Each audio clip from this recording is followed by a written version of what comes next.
Une vidéo un peu différente aujourd'hui parce que c'est la journée internationale des professeurs de français. Alors c'est chaque année le mois de novembre et cette année, en 2025, ça tombe le jeudi 20 novembre.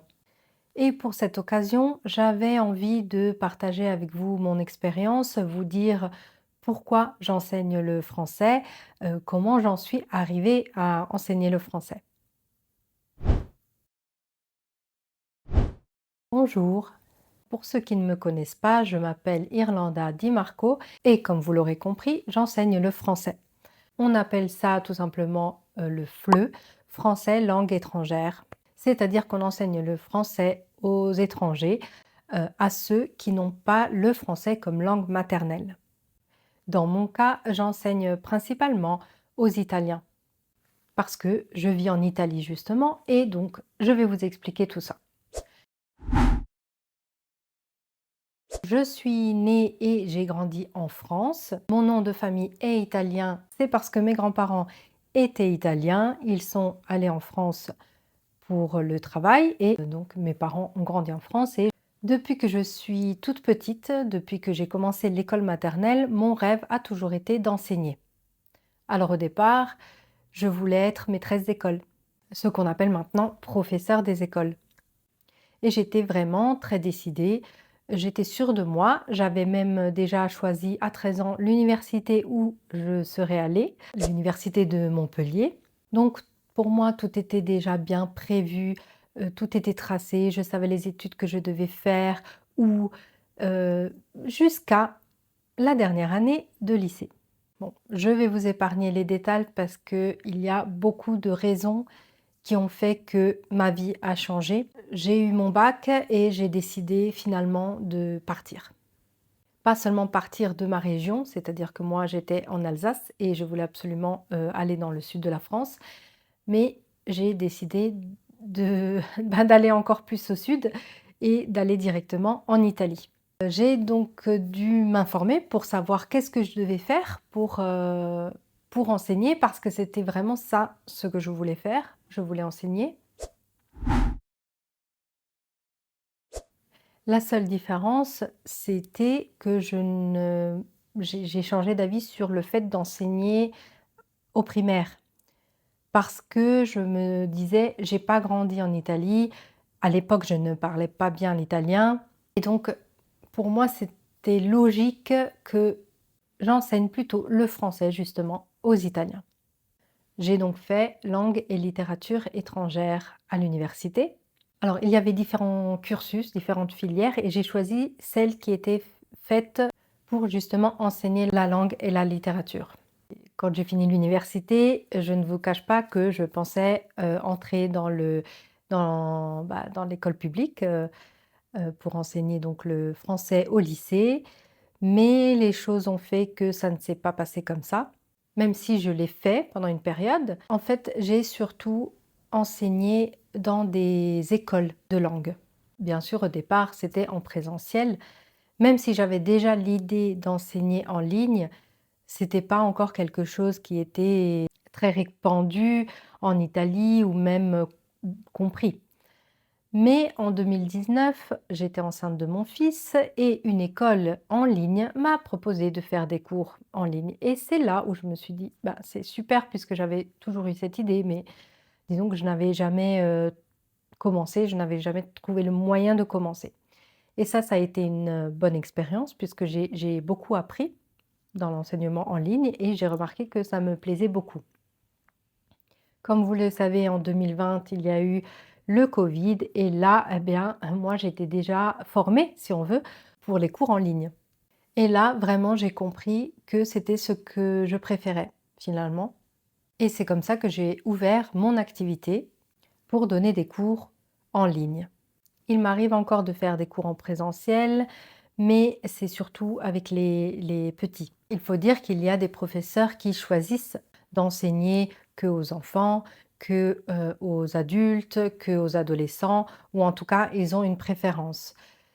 Moi, je n'ai pas vraiment cette préférence-là parce que j'arrive très bien à m'adapter et j'ai toujours adoré enseigner aux enfants comme je vous l'ai dit, je voulais enseigner justement à l'école primaire, donc c'est sûr que ça montre bien que j'adore les enfants. Et c'est vraiment très, très agréable pour moi de pouvoir, enseigner aux petits. C'est quelque chose de très stimulant, c'est amusant, on fait beaucoup d'activités et plein de choses. Mais j'aime aussi beaucoup enseigner aux adultes et c'est surtout en ligne parce que c'est adapté justement aux exigences qu'on a quand on est adulte, avec le travail, avec la famille. C'est beaucoup plus facile à gérer, 1 heure par semaine, en ligne qu'en présentiel.